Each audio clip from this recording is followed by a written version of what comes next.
one of the things that's important, we're bringing various experience here. And the reason why Saif was nominated, actually by his previous CRO, Nazma Kaban, who was the CRO of Cognism, that you can look up on Sales Confidence YouTube channel.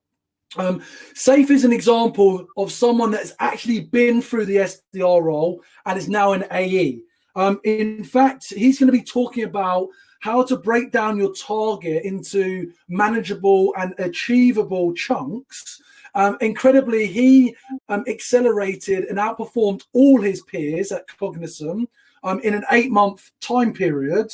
And in fact, on average, was achieving over 175% of his target. So this is someone that has clearly already gone through that process of success. And I know how many of you are motivated to become an AE. So Saif, this is your chance to shine. Good luck, my friend. Thanks, James. Thanks for the introduction. Hi, everyone. I'm Saif. I'm one of the BDMs, account executives at Cognism. So I'll be running through how to break down your target into an achievable chunk and building out an efficient model for yourselves, essentially. So I have got something prepared.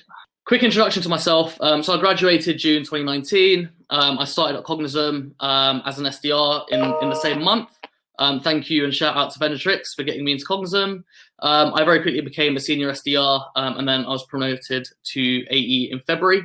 And a big reason for that accelerated plan was essentially because of the consistency and scalability that I brought into the SDR role. So for the people watching this, I'm assuming at least one of these are going to resonate with you. So you need to achieve a certain amount of SQLs, you need to book a certain amount of meetings, be personalized, but don't waste time doing it. And the top performer is X against target. You can do it too. Now, none of these are really helpful. It doesn't teach you how to get there. So that's what this quick presentation is going to be about. So the way I like to begin is reverse engineer the big number. So the big number could be 16 SQLs you need to target on a monthly basis. That is taken into the fact that you want to achieve 135%. Now, breaking down that big monthly goal into understanding how many demonstrations you're going to need to achieve that. So the data showed me that I needed 24 demos, which meant in a week I needed 6, and then in a day I needed 2 demonstrations. But you need to go a little bit further than that as well. So breaking down those 2 demonstrations a day, I understood from the data that I needed to have 6 conversations a day. And in order to have 6 conversations, I needed to have 90 dials that I was making a day. So holding myself account to that activity level. I break up my day into 2 sessions, so the morning and afternoon session. So I understood I needed to make 45 dials in the morning, 45 dials in the afternoon. This can be tweaked depending on your own metrics, so please don't take this as Bible. Once you do have those chunks, you can put that into a daily schedule that can look like something like this. So the first thing in the morning, I was doing admin, internal meetings, and other miscellaneous things that came up. I then put time aside to schedule emails to go out later in the day or any research that I needed to do. I made it very clear to myself that I needed to have dedicated amount of time in the morning and afternoon that was just solely focused on my outbound activity. So that included making my 45 in the morning and then 45 in the afternoon, but then making sure I left enough time for lunch, coffee. As a big problem with this role is that if you don't plan your day correctly, you suffer from burnout quite quickly as well. So being able to ensure that it's scalable and efficient is going to be the key to your success in the role. So beyond that, there's 2 things that I like to focus on. So focusing on stuff that you shouldn't be focusing on, and then focusing on stuff that you should be. So to kick off with the don'ts, a lot of this is tied into stress. Stress leads to burnout, and then burnout just affects your whole day to day.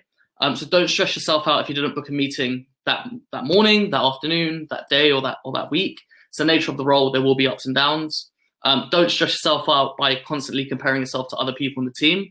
There are going to be overachievers and people that have been more experienced. Just have faith in your own process, your own ability to get there. And don't stress yourself by constantly checking your SQL or SQL report, whatever you want to call it. Again, that's a surefire way to stress over something you can't directly control in that moment. On the flip side, what you can focus on is focus on the number of conversations you're having. Conversations is the benchmark for everything. If you don't know how to have a conversation, then the rest of your role is going to be very difficult to achieve. Focus on reviewing your calls, your emails, the messaging that you're sending out to prospects. Work with other people in your team. And I like to have the mindset of review, refine, adapt, and then implement. That's a really efficient way of being able to constantly tweak and find out what's working and what's not working for you.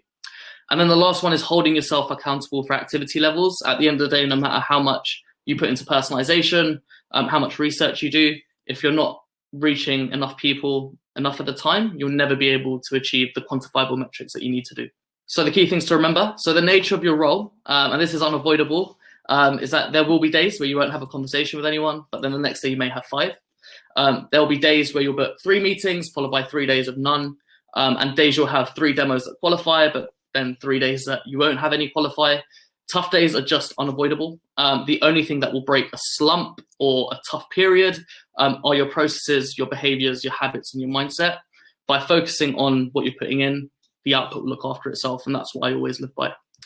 And then beyond that, your consistency will come from trusting the process that you set out for yourself, be that the metrics that you've broken down from the monthly to the daily, taking a walk and just letting the previous call go.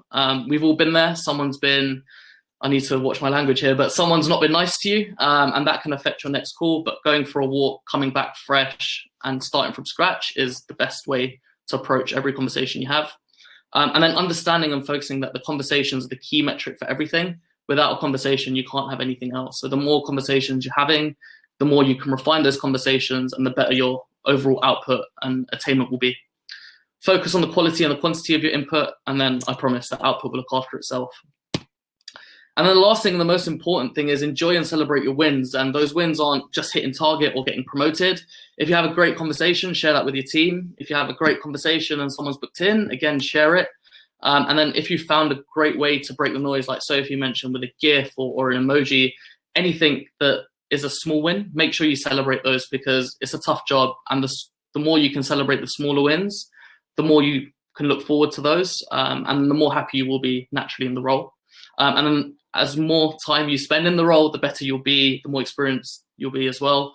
And then your success will compound over time up until the point where you should be flying, fingers crossed, if you've done everything previously correctly. That's it from me. Any questions, I am more than happy to connect and answer.